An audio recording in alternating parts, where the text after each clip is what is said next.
Have you ever lost your mind over being misunderstood? Explaining yourself until you are completely exhausted, pouring your heart out to set the record straight, only for them to twist the truth anyway. Stop right there. The worst place to waste an explanation is on someone who has already decided they do not want to understand you. Before the sun even crested the mountain peak, Jiro stormed into the village. He was not there for the scenery. He had just been framed by his business partners in the capital, stripped of a decade of hard-earned reputation and everything he owned. The rage burning in his chest made him want to lash out at the entire world. Then, he heard the villagers whispering about Kyoko, an old woman living at the edge of town, famous for an unshakable inner calm.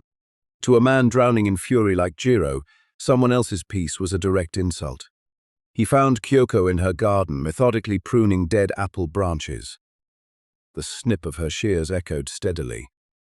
Jiro marched right up to her and shouted, "You are Kyoko, right? Everyone says you are the wisest person in this valley. But I see right through you. You are nothing but a coward. You hide out in this backwater village just to run away from the hard knocks of real life." The old woman did not even look up. She calmly replied, "Here I am." Jiro thrust his finger right in her face. "Stop playing games. People only admire you because they have not seen who you really are. Your silence isn't wisdom. It's weakness. You just do not have anything worth saying, do you?" The garden fell completely silent. Jiro tensed up, waiting for a flare of anger or a desperate explanation. He wanted to see her panic just like he was panicking. Instead, Kyoko slowly set her shears down. She looked him square in the eye, without a trace of anger or defensiveness, and gently asked, "You came all the way from the capital carrying a burning blaze, just to try to incinerate a dry apple branch?" Jiro froze. All his fury crashed into a wall of nothingness. He could not squeeze out a single word. Kyoko picked up her shears again and went right back to trimming. At dawn the next morning in the village square, Jiro stood atop a high stone pedestal, bellowing at the gathering crowd, "Listen up, everyone. For years you have worshipped Kyoko like a saint, but she is nothing but a fraud. Her silence isn't inner peace, it's arrogance. It's utter contempt for every single one of you." Whispers rippled through the crowd. Doubt took root, heavy in the air. Jiro had set a perfect psychological trap. If Kyoko tried to defend herself, she would fall right into his argument game. If she stayed quiet, everyone would take it as a confession of cowardice. Jiro stepped closer, oozing sarcasm. "You see that, Kyoko? Even your own people doubt you now. Go on, defend yourself. Prove to them you are right." Kyoko slowly set her shopping basket down and scanned the restless faces. Her eyes were as still as the bottom of an ancient well. Without uttering a word, she offered a soft smile, turned and casually walked toward the river bordering the village. Intrigued, the crowd followed.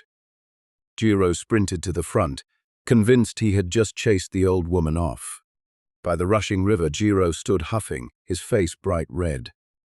He bent down, picked up a heavy rock, and hurled it into the water with all his strength. Water splashed everywhere. Violent ripples surged across the surface. Jiro yelled out, "Why are you running and hiding out here? Look at this river. I just destroyed its peace, just like I am exposing your fake sanctity. Go on, if you are so smart, justify yourself." Kyoko casually took a seat on a stone ledge and asked with composure, "Young man, look at the water. What happened when you threw that stone?" Jiro jerked his chin up. "It got disrupted. It is not smooth anymore, just like your mind right now." Kyoko smiled softly. "And what about right now?" The surface smoothed out. The chaotic ripples shrank and faded into nothing. The river kept flowing, clear and steady, as if no rock had ever hit its waters. The crowd fell dead silent. Jiro stared wide-eyed at the water, a bitter lump in his throat. Kyoko spoke slowly. "The judgments and insults of the world are nothing more than stones cast into a river. If you spend your whole life chasing after every little ripple, you will forever be at the mercy of others. But as you can see, the river never stops flowing just because someone threw a stone into it. The crowd quietly dispersed. Jiro stood there alone, frozen. In that moment, a painful truth tore through his mind. He realized he did not actually want to prove Kyoko wrong. He just wanted to see her scream, panic, and feel the same bitter hatred that he felt.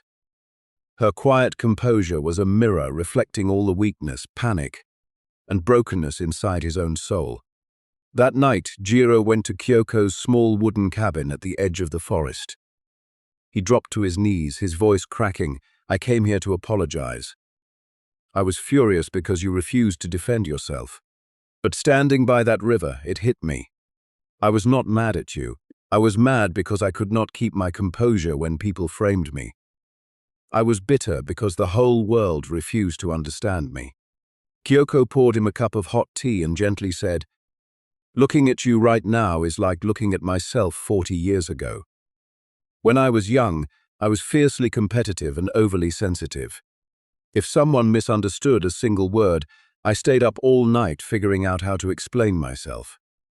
If someone criticized me, I racked my brain trying to prove I was right. I thought peace only came when everyone around me acknowledged the truth." She looked him straight in the eye. "But then I burned out.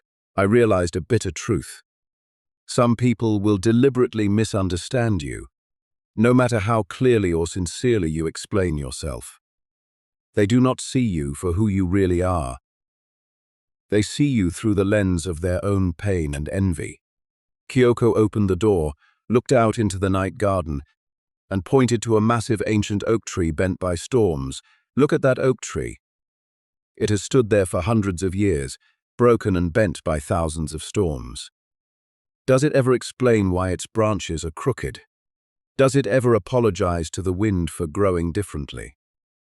So why do humans waste so much energy trying to prove to the world that they have the right to exist as themselves? Your responsibility in this life was never to control what other people say. Your only responsibility is to master your own heart." Years later, Jiro grew into a poised, mature businessman. He still faced storms, backstabbing, and baseless rumors. But whenever anger welled up inside him, he remembered that tranquil river. A thrown stone might disrupt the surface for a moment, but the river never becomes the stone. He remembered Kyoko's words. "Pain and judgment from others are like strangers knocking at your front door. Hurt can stand on your porch, but you are not obligated to open the door. Invite it in, brew it tea, and ask it to stay. The house of your soul belongs to you. You are the only one who decides who gets to step inside." Take a look at your own life today. How much precious energy have you wasted trying to convince people whose minds were already closed? How many times have you grit your teeth and sacrificed your own peace just wanting people to see the real you? Not every accusation deserves a response. Not every toxic opinion deserves your attention. And not everyone who crosses your path has the right to enter your inner world. Sometimes the most powerful response isn't a clever comeback, it's absolute silence. Because true peace doesn't come when everyone finally understands you. It comes when you no longer need anyone to understand you at all. When was the last time you chose silence over an explanation? Share your story in the comments below, or simply drop a heart if you are ready to let go of the need to justify yourself starting today.